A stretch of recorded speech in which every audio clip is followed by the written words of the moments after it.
Hi friends, welcome to Indian Recipes Tamil. நம்ம இன்னைக்கு highly requested video தான் பார்க்க போறோம். பூரி மசாலா எப்படி பண்றதுன்னு பார்க்க போறோம். நிறைய friends வந்து ரெக்வெஸ்ட் பண்ணி கேட்டிருந்த ஒரு வீடியோ. அப்படியே ஹோட்டல்ல கிடைக்கக்கூடிய அளவுக்கு சுவை மாறாம நான் வந்து சொல்லி காமிச்சிருக்கேன். அளவுகள் மாறாம அப்படியே செஞ்சு பாருங்க. நீங்களும் பெர்ஃபெக்ட்டான பூரி மசாலா வீட்ல ட்ரை பண்ண முடியும். இந்த ரெசிபி பண்றது ரொம்ப ஈஸி. பூரிக்கு மட்டும் இல்ல, சப்பாத்திக்கு வச்சு சாப்பிட கூட ரொம்ப டேஸ்டா இருக்கும். ஃபர்ஸ்ட் இந்த ரெசிபி பண்றதுக்கு ஒரு குக்கரில் 2 உருளைக்கிழங்கு சேர்த்துக்கோங்க. ஃபஸ்ட்டு குக்கரில் 2 கப் அளவு தண்ணி சேர்த்துட்டு அதில் உருளைக்கிழங்கு சேர்த்துட்டு மூடி போட்டு மூடிட்டு இது வந்து ஒரு 3 விசில் வர வரைக்கும் வெயிட் பண்ணலாம். இப்போ 3 விசில் வந்துருச்சு. ப்ரெஷர்லாம் தானாக ரிலீஸ் ஆயிடுச்சு. உருளைக்கிழங்கும் நல்லா வெந்திருக்கு. உருளைக்கிழங்கு வெந்ததுக்கு அப்புறமா அதை தோல் உரிச்சிட்டு நல்லா மசிச்சு ஒரு பிளேட்டில் தனியாக வச்சுருங்க. இப்போது சூடாக இருக்குது. இது ஆறுனதுக்கு அப்புறமா தோல் உரித்து நம்ம மசிச்சு வச்சுக்கலாம். அடுத்து ஒரு மிக்ஸி ஜார் எடுத்துக்கோங்க. அதில் 1/4 கப் அளவு பொட்டுக்கடலை சேர்த்துக்கோங்க. இது வந்து ஒரு 50 கிராம் அளவு பொட்டுக்கடலை இருக்கும். சேர்த்துட்டு இது நல்லா நைஸாக அரைச்சிட்டு வந்துடுங்க. பாருங்கள், இது நல்லா பவுடர் போல் அரைச்சாச்சு. இதில் 1 கப் அளவு தண்ணி சேர்த்துக்கோங்க. சேர்த்துட்டு இதையும் நல்லா நைஸாக அரைச்சிட்டு வந்துடலாம்.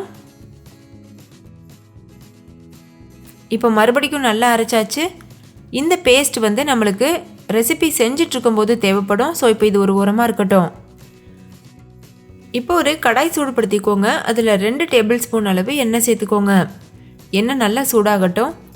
எண்ணெய் சூடானதுக்கப்புறமா 1 டீஸ்பூன் அளவு கடுகு உளுத்தம் பருப்பு,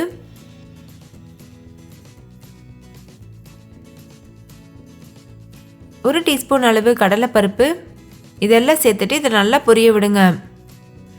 இந்த தாளிதம் நல்லா பொரிஞ்சு வந்ததுக்கப்புறமா 1 ஸ்பூன் அளவு சோம்பு சேருங்க. அதாவது 1 டீஸ்பூன் அளவு. இப்போ வந்து இதில் 2 பெரிய சைஸ் வெங்காயத்தை நீள் வாக்கில் அரிஞ்சு வச்சுருக்கேன். அதை சேர்த்துருக்கேன். அடுத்து இதில் 1 கொத்து கருவேப்பிலை சேர்த்துக்கோங்க. சேர்த்துட்டு இதை நல்லா வதக்கிக்கோங்க. இந்த வெங்காயம் ஓரளவு வதங்கினதுக்கப்புறமா 1 டீஸ்பூன் அளவு உப்பு சேர்த்துக்கோங்க. உங்களுக்கு சுவைக்கேற்ப நீங்கள் உப்பு சேர்த்துக்கலாம்.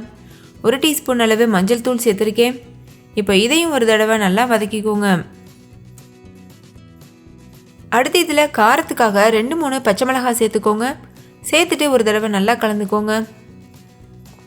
பச்சை மிளகாய்க்கு பதிலாக நீங்கள் வரமிளகாய் கூட சேர்த்துக்கலாம். இப்போ இது ஓரளவு வதங்கிருச்சு. இந்த டைமில் நம்ம ஏற்கனவே அரைச்சி வச்சுருக்க பொட்டுக்கடலையே சேர்த்துடணும். கூடவே அந்த மிக்ஸி ஜாரை அலசிட்டு கொஞ்சம் தண்ணியும் சேர்த்துருக்கேன். உங்களுக்கு எவ்வளோ தண்ணி தேவையோ அந்த அளவுக்கு நீங்கள் தண்ணி சேர்த்துக்கலாம். கிரேவியோட கன்சிஸ்டன்சியை அட்ஜஸ்ட் பண்ணி நீங்கள் வந்து தண்ணி சேர்த்துக்கோங்க. இப்போ ஒரு தடவை நல்லா கலந்துட்டு நம்ம ஏற்கனவே வேக வச்சு தோல் உரித்து வச்சுருக்கோம்ல உருளைக்கிழங்கு, அதை வந்து சேர்த்துருங்க. நான் வந்து உருளைக்கிழங்கை சின்னதாக கட் பண்ணிவிட்டு அதுக்கப்புறம் கை வச்சு மசிச்சுட்டு சேர்த்துருக்கேன். இப்போ இது ஒரு தடவை நல்லா மிக்ஸ் பண்ணிவிட்டு மூடி போட்டு மூடி லோ ஃப்ளேமில் வச்சு ஒரு 10 நிமிஷத்துக்கு வேக வச்சுக்கோங்க. 10 நிமிஷத்துக்கு அப்புறமா நீங்கள் அதை சர்வ் பண்ணலாம். இடையில மட்டும் கலந்துக்கோங்க, இல்லைனா அடி பிடிக்கிற மாதிரி இருக்கும். இப்போ 10 நிமிஷம் ஆயிடுச்சு. நம்மளோட சுவையான பூரி கிழங்கு மசாலா சூப்பராக தயாராகிருச்சு.